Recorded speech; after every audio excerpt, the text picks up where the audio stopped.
Hey everybody, welcome back to the channel. It is January 1st. Happy New Year. Happy 2024. Oh man, I want to thank everyone for coming along with me on this journey. 2023 was an incredible year. My subscribers probably tripled in 2023. I appreciate all of you for coming along, for subscribing, for your interaction, for your comments, for your feedback. You know, got a lot of new ideas for this year. This is a hobby to me. I just enjoy sharing this lifestyle. There's a lot of friends that we have that don't really have this kind of lifestyle, and amazingly they enjoy seeing and hearing and watching how we live our lives, whether it be on this outdoor channel or our farm channel. I split the channel up last year in like the first week of February, and after I did that, the outdoor channel just really took off. And I think what I was seeing was, and I made videos about it in the past, what I was seeing was that in the fall and winter I would see a spike in people interested in the outdoor activity, and in the spring and summer when I would go into the gardening stuff, I would start losing people. I'd lose those hunters and outdoorsmen, but I would pick up gardeners and the food preservation type people. Well, then whenever I would switch back into hunting in the fall, those people would unsubscribe and leave, and then I'd start picking up more outdoorsmen again. Well, since I've split the channel up and I'm doing, this is purely an outdoors focused channel, and then the farm page is strictly focused on gardening, foraging, food preservation, farm activity, homesteading type stuff. That channel has done, incredibly well. So I just want to thank you for coming along on this journey with me. My goal for 2024 is to be more intentional with videos. What I noticed in 2023 was, for the first 9 months of the year, I would just kind of haphazardly create videos and release them. And it was, I really wasn't very intentional about a lot of things. Well, the last 3 months of 2023, I saw probably 80% of my channel growth for the year in the last 3 months, because I became more intentional with shorts releases and video releases. And I'm going to do my best to stay intentional, to continue to create new content and share with you. But at the same time, I don't want to lose focus on, the way I do things. I don't want to, how to say this, I don't want to kind of give up or run into an issue where I kind of cross the lines of what I consider to be, a balance between, just a hobby and what I'm trying to do to make it a secondary source of income. That's not my goal. I want this to still be treated like a hobby, and I don't want this to turn into a job, if that makes sense. Anyway, I'm out here today. That's my house back up there behind you. We're here on the farm today. We are trapping now. It is trapping season. As I said in the last video I released, we're done hunting for the year, so we are switching gears to trapping.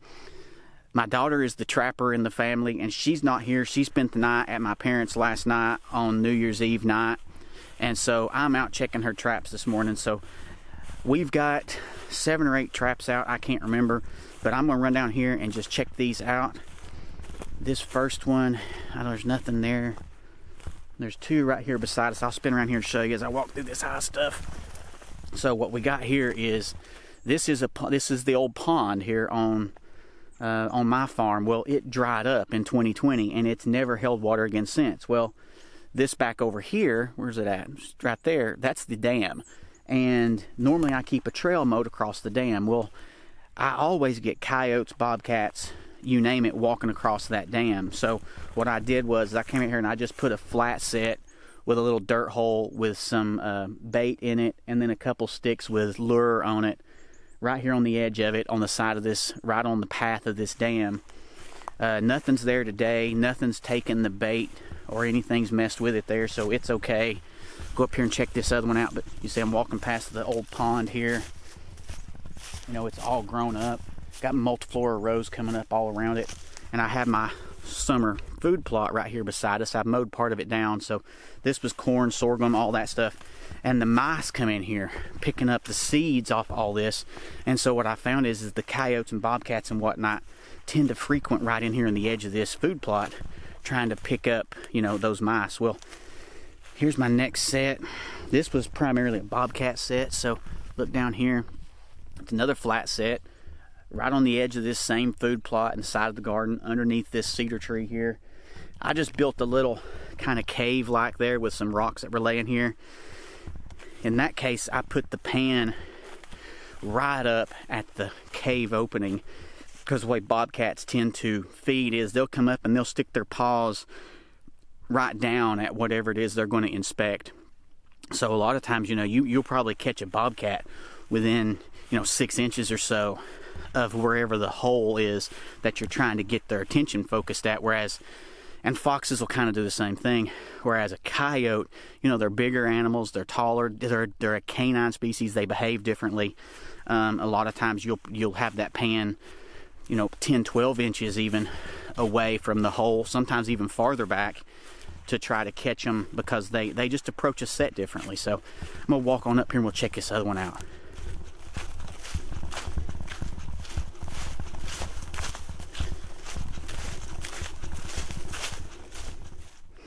All right, I'm up here at the next set. You see it back here behind me. This was just a little small dirt hole set that I had. There was like a naturally occurring hole in the ground here. It's at the base of an old dead stump here. And, you know, I just kind of treated it as if it was like a chipmunk hole or a mouse hole. So it was already there. But now that I'm looking at it, something has came in here last night.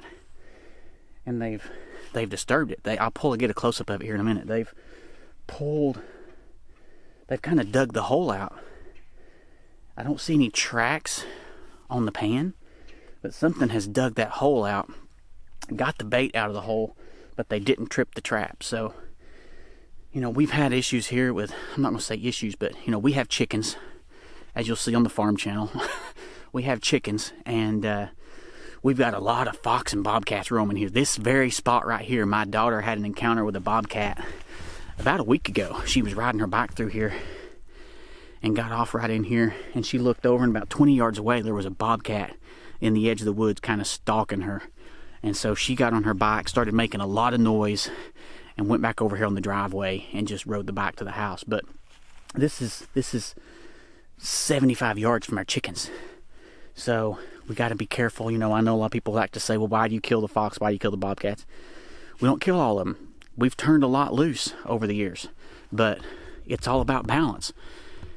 My neighbor lost about a dozen chickens in one night to red fox. He had them on camera. They came into his cage, into his coop, wiped out a dozen of his chickens, and took off. Neighbor over here lost like 20 chickens in 1 week to raccoons. Another neighbor down here beside us lost 2 chickens to raccoons. So, you know, you've got to do what you can to protect whatever the food source is you've got. But like I said, we don't kill them all. We try to knock the population down, keep it under control. We turn some loose after we've already caught some. So we're not all about eradication and elimination. But I'm going to have to work on this one here in a little bit. I'm going to keep going on the trap loop here. I'll have to come back out and I'll have to rebait, reset that one again, because something has definitely disturbed it. Another trick for you, another tip for you anyway. What I've been doing is I use my OnX app. One is I drop a pin everywhere I have a trap, and I identify in the title what the trap is, make, model, and what date it was set. And then down in the notes, I identify what I baited it or what lures I used on it. And the reason for that is I like to mix things up. And if I set something, and I've like these traps are all here in relatively close proximity to one another, if I get activity on one set, I want to know exactly what I used at that set.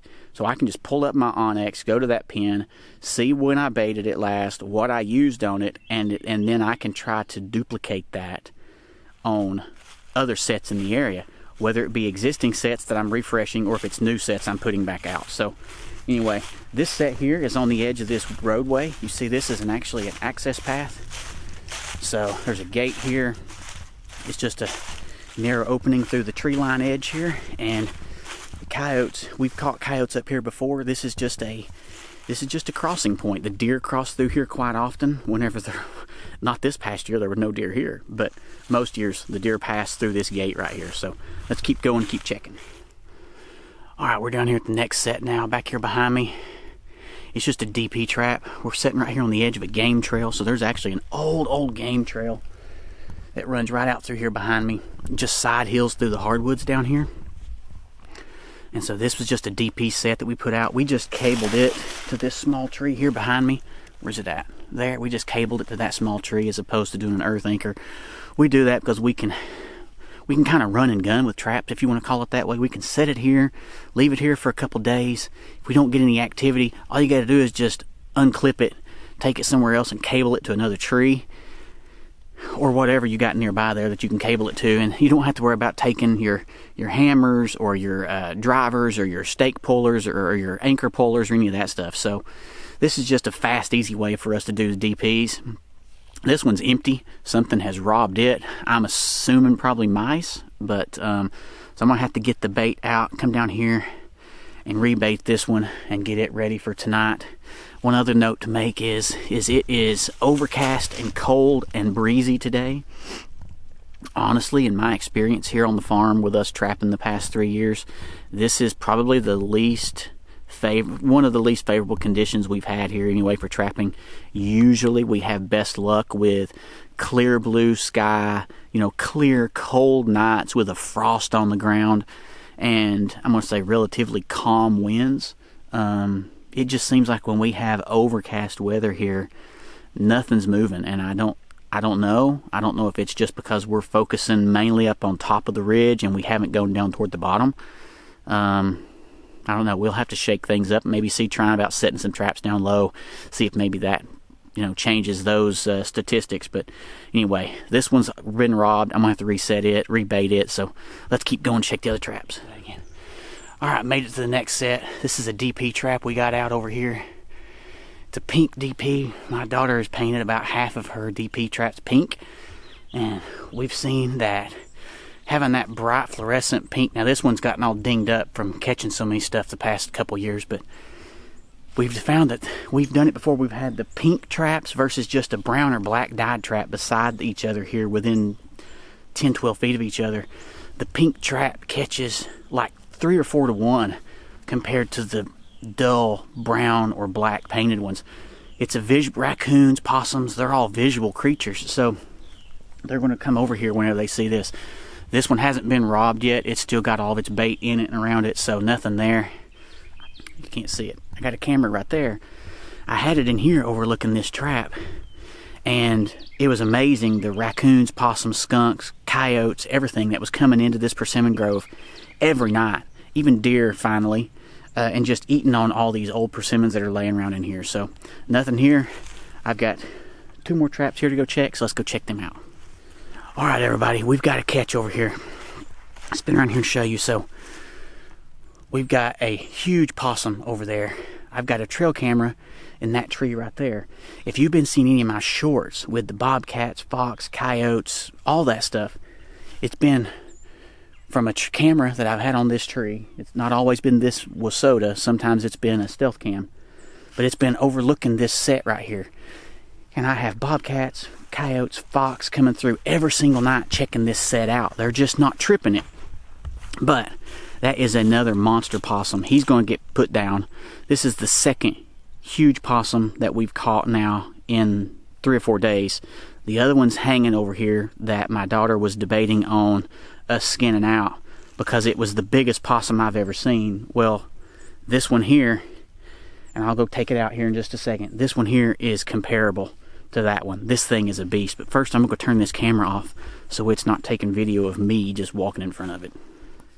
This thing, it's a good side possum. And for those of you who don't know, possums are like the #2 nest predator for wild turkeys. They'll also occasionally kill chickens too. They're more of a nest robber, especially when it comes to like wild birds. But every year I have people criticizing me, why do you kill possums? They're huge tick eater. Okay, first of all, yes, they will eat ticks. Second of all, wildlife biologists have refuted a previous study that was done saying that they eat some god-awful amount of ticks every day, because the way the test was run was extremely flawed. And from what I understand, talking to some biologists and different things, what they did was they took a possum in a cage. They took a container full of ticks with a certain number of ticks in it. They dumped that container into the cage and just walked off and left. It was just an open-sided cage, okay? They dumped the container of ticks in the cage and they walked off. They came back some number of hours later and they counted the number of ticks left in the cage, and they said, well, if the ticks aren't left in the cage, then the possum must have eaten all the remaining ticks. No, ticks crawl. They can crawl out of stuff like that. What they should have done was they should have killed the possum, checked its stomach contents to count how many ticks it had actually eaten, but they didn't. They were just like, well, if there's 100 ticks gone out of 200, then the possum ate 50% of the ticks. That doesn't account for how many of the ticks either got on the possum or how many of the ticks crawled out of the cage and are crawling around the lab somewhere. Extremely flawed. That study has now been refuted by multiple wildlife biologists saying, no, wild possums do eat ticks. They are not a huge tick eater.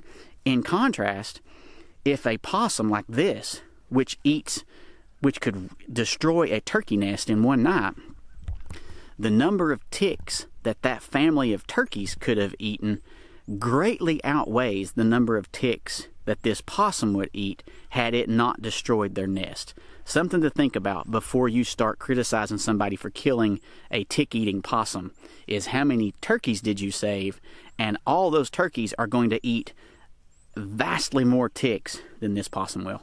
I'm going to get this thing put down and carried to the house, and then I got one more trap to go check over here. Alright, last set to check over here, so let me show you there. So this is just I made like a dirt hole set. I mounded up all this dead grass back here behind it, made a real deep hole, burrowed down underneath it, put this flat set here beside it. It's not like well, you might call it a step down because it is about 6 inches lower than everything around it. So I guess technically you could call it like a step down set, but something has taken the bait out of the hole and there are tracks all in the pan, and actually they look like fawn tracks. So it's entirely possible, but if a fawn had stepped on this thing would have been tripped, I would think. This was a MB 450 here, same as what I've got. No, I'm sorry. This is an MB 550. That over there where the possum was an MB 450. So I'm going to have to come back, rebait this one. So I've got, I guess, 3 traps to rebait. Come over here. I've got a camera set up over this one too. This is set up here. Got an opening in the woods here. You've got a trail that runs down the field edge all the way down through here beside me. The animals use this as a highway, especially the coyotes and fox. So I'll pull that card in a little bit, see what was over here. I'll also pull this card over here where the possum was at, and see if I can see if the bobcat, fox, coyotes, anything came through and checked that out before the possum got in it, or if they even came through after the possum was in it. So anyway, all right. My brother has like 20 traps out right now. He's got more than that. He set 17 more yesterday. So that's weird. Something's been digging right there. Look. Can you see that? Something's been digging there. Anyway, he's probably got 25 traps out. He's got to go check them here in a minute. I may ride along with him and see if we have any activity over on his sets today. He's got a much larger territory he's trapping, and he's got some down by water. He goes from the top of the ridge to 350 feet elevation down below there, down to the edge of the stream that runs along the bottom of my dad's farm over there. So I may go tag along with him after a while just to see what he's got. But otherwise, that's it for my place here this morning. And let me know if you want to see more of this kind of content. I know I've lost subscribers in the past before I've split the channel up. when I started talking about trapping stuff because they considered it to be cruel and unusual. Well, that possum over there a while ago, that thing was in no pain at all. I have caught stray dogs in those same traps, called animal control. They came up and picked them up. The dogs had no signs of anything wrong. They weren't limping or anything. So these traps, especially in the state of Tennessee that you're required to use, they don't damage the animals. They're either offset jaw. The jaw has to be a certain thickness to keep from cutting off blood flow and circulation in the animal. As far as these foothold and DP traps anyway, that's the requirements for those. And either they're offset with wide jaws, with thick jaws, or they have rubber jaws. I can do a demonstration at some point later showing you sticking my hand into a trap and it closing on me and just seeing, I mean, you know, like I said, I've caught stray dogs, turned them over to animal control, and animal control picked them up. Dogs had nothing wrong with them. We've turned animals loose that we've had in traps, and they take off and just run off like nothing was wrong. So it's not as cruel and unusual as society and media like to make it sound like it is. Anyway, let me know if you want to see more of this kind of content. I wish you a wonderful 2024. Thank you for coming along. Have a wonderful year. God bless.